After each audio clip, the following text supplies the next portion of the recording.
नमस्कार ओडिशावासी शुभ सकाळ आज हूँ 28 एप्रिल सोमवार आज रही देश विदेश राज्य 20 गुरुत्वपूर्ण खबर खबर भल लगे वीडियो को लाइक करने सहित नुआ चैनल को सब्सक्राइब करदेवे तेज कौन रही आज खबर चलता नजर पकाइबा। मुख्यमंत्री बड़ घोषणा 2036 ओडिशा तार 100 वर्ष पूर्ण करुच्ची एही समय सुधा समृद्ध ओडिशा गठन लक्ष्य रखाई समृद्ध ओडिशा गठन दिगरे शिक्षार गुरुत्वपूर्ण भूमिका रहिबो उभय प्राथमिक उच्च शिक्षा को सुदृढ़ करने आम सरकार बद्धपरिकर बोली मुख्यमंत्री मोहन चरण माझी आज गंजाम जिला भीमपुर उन्नीत उच्च विद्यालय शतवार्षिक उत्सव जोगदे आहरी एठारे कोटी टंका खर्च हेबो ता सहित मागणा लैपटॉप मिलिबो मेधावी छात्री को विभिन्न प्रकार सहायता मिलिबो एथर गाँ स्कूल मानकर शहरी शिक्षक जिबे शिक्षार अवहेला हेबो नाही नवम दशम पिला खाद्य बा मध्याह्न भोजन सामिल करा जिवो ता सहित आउ गोटे हैला जातीय शिक्षा नीति को 5 वर्ष धरि लागू कर जाय नथिबा थिला एबे आजिर सरकार आसिया पर यह लागू मध्ये कर जायछि एहा द्वारा निश्चित भाव शिक्षा क्षेत्र में व्यापक परिवर्तन आसियो बोली मुख्यमंत्री मोहन चरण माझी घोषणा करिसंती।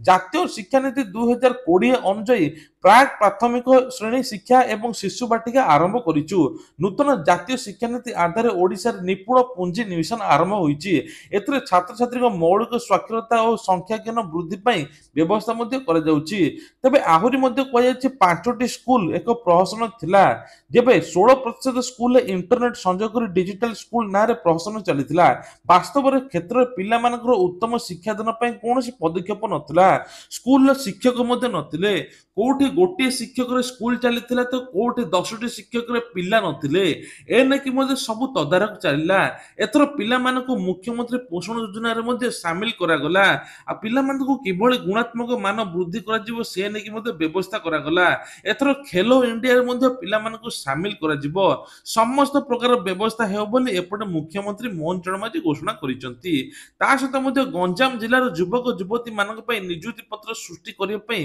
अंचलवासी दाबी करथिबा बेले मुख्यमंत्री कहते खूब जदि नियुक्ति पत्र मध्ये दिया जिवो नियुक्ति मेला युवक युवती सामिल हेबे जहा फल दादन समस्या मध्ये हटिबो 2 वर्ष भितरे पाखापाखि 1.5 लाख रु अधिक नियुक्ति बाहरियो बोली मुख्यमंत्री कहचंती।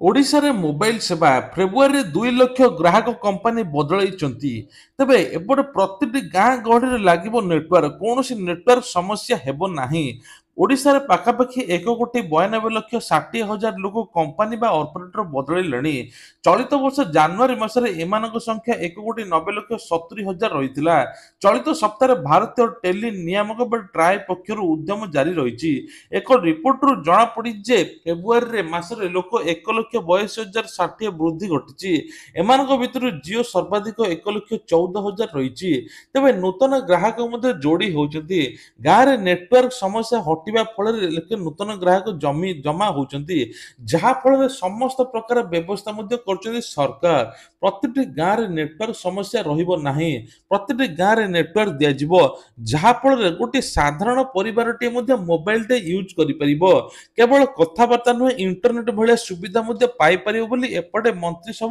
विभिन्न प्रकार टेलीकॉम संस्था सहित मध्ये आलोचना करिसंति बयान क्षेत्र को आसीबो निवेश मुख्यमंत्री सहित अरविंद एवं स्पोर्ट्स किंग प्रतिनिधि आलोचना तबे बयन क्षेत्र में आहुरी भल निवेश आसियो बोली राज्य गुड़िकर सब आड़े कहुछि ओडिशा रे मध्ये द्रुत गति आगू बढ़ुची नामी दामी कंपनी गुड़िक जेभली राज्य रे बयन क्षेत्र में निवेश करिवे से ने कि मंत्री मध्ये आलोचना करिसंती अरविंद लिमिटेड एवं स्पोर्ट्स किंग भली संस्था एने की आलोचना होईची 2 दिन पूर्व मुंबई रे अनुष्ठित होइतिला स्टील इंडिया सम्मेलन तेबे ओडिशा राउंड टेबल कार्यक्रम जोगदे मुख्यमंत्री मोहन चरण माझी मुंबई गस्त करथिले ओडिशा रे निवेश करै पई मध्ये आह्वान देइतिले जहा फल किछि लोक राज्य मध्ये होइचंती बयन क्षेत्र रे निवेश हेले जहा फल लक्ष लक्ष नियुक्ति बारिबो ता सहित मध्ये ओडिशा एक आगु जियो बोली मुख्यमंत्री कहिसंती केवल बयन शिल्प नुहे विभिन्न प्रकार प्रकल्प मध्ये अनुमोदन दिया जाइछि जहा फल धीरे धीरे आगु ओडिशा रे ए सब प्रकल्प हेबा द्वारा नियुक्ति सृष्टि हो बोली मुख्यमंत्री कहिसंती। भुवनेश्वर रे आईटी क्षेत्र में आउ एक नुआ फर्द जोड़िया जाउची भुवनेश्वर हेबो 34 महलार आईटी क्षेत्र जहा फल जेमिति अंतर्जातीय स्तर प्रमुख आईटी कंपनी इन्फोसिस टीसीएस माइट्रिटिक टेक महिंद्रा एमिति अनेक ଆଦିକୁ ଆକୃଷ୍ଟ କରିବା ପରେ ଆହୁରି ଅଧିକରୁ ଅଧିକ କମ୍ପାନୀ ଗୁଡ଼ିକ ରାଜ୍ୟକୁ ଆଣିବା ଲାଗି ଯୋଜନା ହୋଇଛି। ଆଇଟି କ୍ଷେତ୍ରରେ ବିକାଶରେ ଏବେ କୁହାଯାଉଛି ଗୁରୁତ୍ୱପୂର୍ଣ୍ଣ ଯୋଗଦାନ ରହିଥିବା ବେଳେ ସହର ଅନ୍ୟାନ୍ୟ ଅଞ୍ଚଳରେ ସମାନ ଧରଣର ବିକାଶ ଲାଗି ଉଦ୍ୟମ ଜାରି କରାଯାଇଛି। ସତ୍ୟନଗରଠାରେ ଏକ ନୂଆ ଆଇଟି ଟାୱାର ସ୍ଥାପନ କରିବା ପାଇଁ ସରକାର ନିଷ୍ପତ୍ତି ନେଇଛନ୍ତି। Odisha Odisha bridge construction corporation ଲିମିଟେଡକୁ ନୂଆ ଆଇଟି ଟାୱାର ବିକାଶ ଲାଗି ଦାୟିତ୍ୱ ମଧ୍ୟ ଦିଆଯାଇଛି। ଏହି ଟେଣ୍ଡର ପ୍ରକ୍ରିୟା ଆରମ୍ଭ ହୋଇଛି। ପ୍ରସ୍ତାବିତ ଆଇଟି ଟାୱାର କମ୍ପାନୀ ଲାଗି ନୂଆ ସମ୍ପୂର୍ଣ୍ଣ କାର୍ଯ୍ୟାଳୟ କ୍ଷେତ୍ର ମଧ୍ୟ 6 ଏକର ଜମିରେ ହେବ ବୋଲି କୁହାଯାଉଛି। 34 ମହଲାର କୋଠା ରହିଛି, ଯେଉଁଥିରେ ଗାଡ଼ି ପାର୍କିଂ ବ୍ୟବସ୍ଥାଠୁ ଆରମ୍ଭ କରି 8,000 କର୍ମଚାରୀ କାମ କରିବା ଭଳି ବ୍ୟବସ୍ଥା ରହିଛି। 3ଟି ବେସମେଣ୍ଟରେ 2,000 କାର ପାର୍କିଂ ମଧ୍ୟ ହୋଇପାରିବ। ପ୍ରଥମ ମହଲାରେ ଆଭ୍ୟନ୍ତରୀଣ କକ୍ଷ ଓ ଲବି ଭଳି ସୁବିଧା ପାଇପାରିବେ ବୋଲି କୁହାଯାଇଛି। ଭାରତ ନ ଛାଡ଼ିଲେ ପାକିସ୍ତାନ ନାଗରିକଙ୍କୁ 3 ବର୍ଷ ଜେଲ୍। ତେବେ ଏପ୍ରିଲ 22ରେ ଯେଉଁ ଘଟଣା ସବୁ ଘଟିଥିଲା, ସରକାର ଏହା ଉପରେ ଦୃଢ଼ ନିନ୍ଦା କରି 48 ଘଣ୍ଟା ସମୟ ଦେଇଥିଲେ। ଏପର୍ଯ୍ୟନ୍ତ ଭାରତ ଛାଡ଼ିଲେଣି 573 ଜଣ ପାକିସ୍ତାନୀ। ଆହୁରି ମଧ୍ୟ ଯେଉଁମାନେ ଅଛନ୍ତି ସେମାନେ ତୁରନ୍ତ ଛାଡ଼ିବାକୁ ନିର୍ଦ୍ଦେଶ ଦିଆଯାଇଛି। ଆଉ ଯଦି ଭାରତ ନ ଛାଡ଼ିବେ 3 ବର୍ଷ ଜେଲ୍ ସହିତ 3 ଲକ୍ଷ ଟଙ୍କା ଜୋରିମାନା। ତେବେ ଉଭୟ ଦଣ୍ଡରେ ଦଣ୍ଡିତ କରାଯିବା ସୂଚନା ମିଳିଛି। ଭାରତ ଛାଡ଼ିବା ପାଇଁ ବାଧ୍ୟ ବୋଲି ଏପଟେ ମନ୍ତ୍ରୀମାନେ ସବୁ କହିଛନ୍ତି।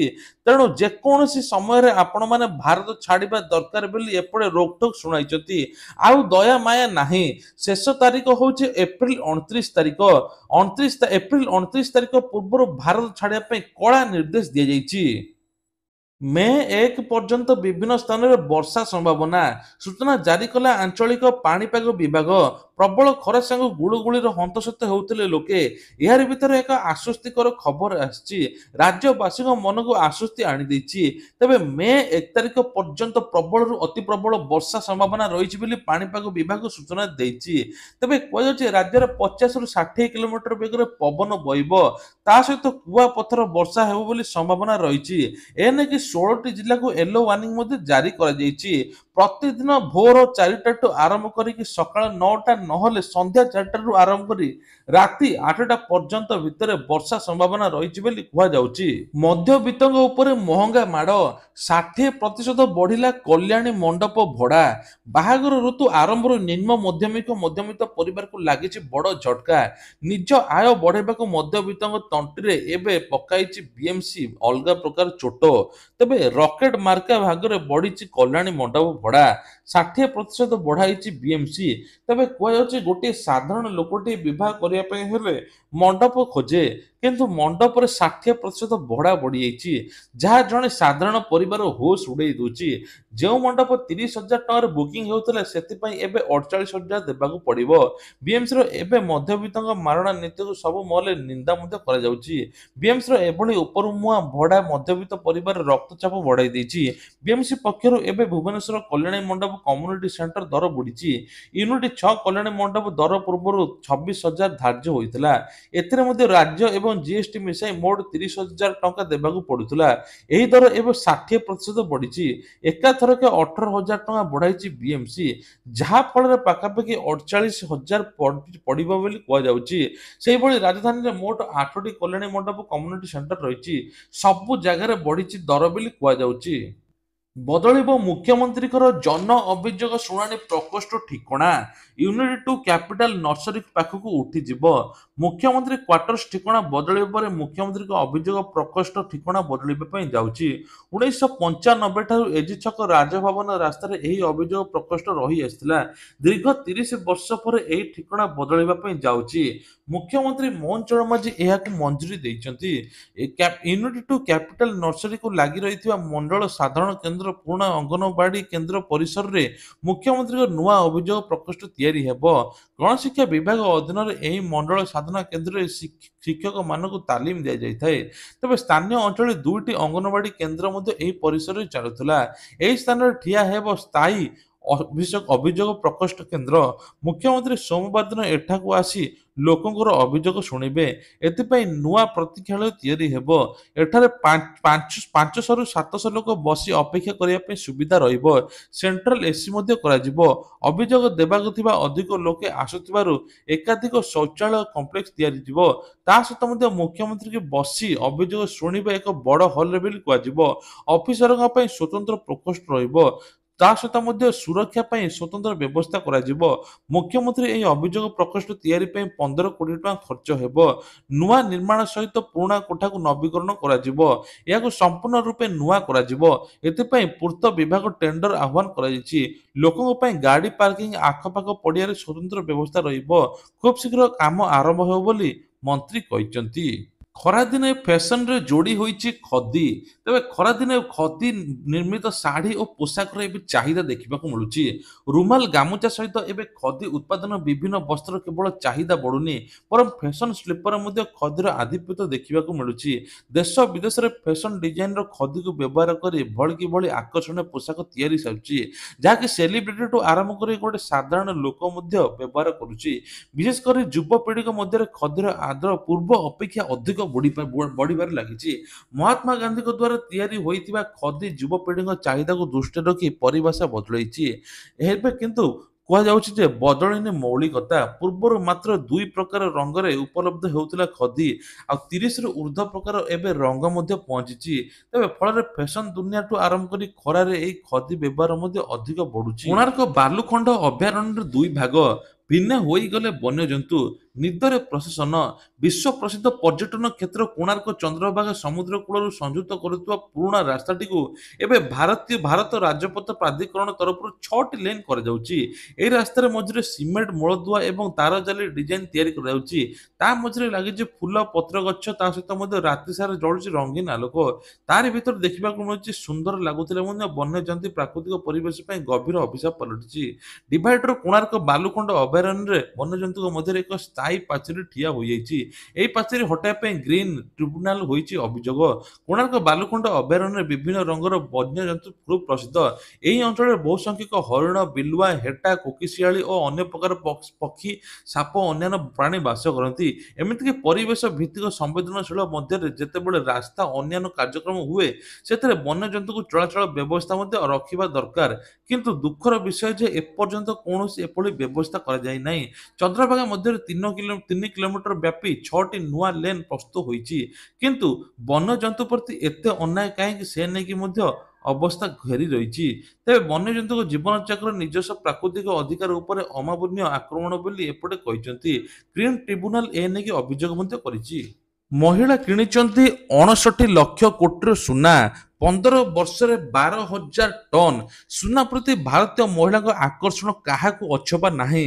ହାର, ଚେନ୍, ମୁଦି, କାନଫୁଲ ଆଦି କିଣି ଘରେ ରଖିବା ଏକ ଦୀର୍ଘ ଦିନର ଅଭ୍ୟାସ। ମହିଳାଙ୍କ ପାଖରେ ସୁନା ଜାଣିଲେ ଆପଣମାନେ ବିଶ୍ୱାସ କରିପାରିବେ ନାହିଁ। ନିକଟରେ ସୁନାର ଦର ଅହେତୁକ ବୃଦ୍ଧି ଘଟିବା ପରେ ବି ସେମାନଙ୍କ ପାଖରେ ସୁନାର ଦର କମି ନାହିଁ, ଯାହାଫଳରେ 69 ଲକ୍ଷ କୋଟିରେ ପହଞ୍ଚିଛି। ତେବେ 15 ବର୍ଷ ଭିତରେ ଭାରତୀୟ ମହିଳାମାନେ 12,000 ଟନ୍ର ସୁନା କିଣିଛନ୍ତି।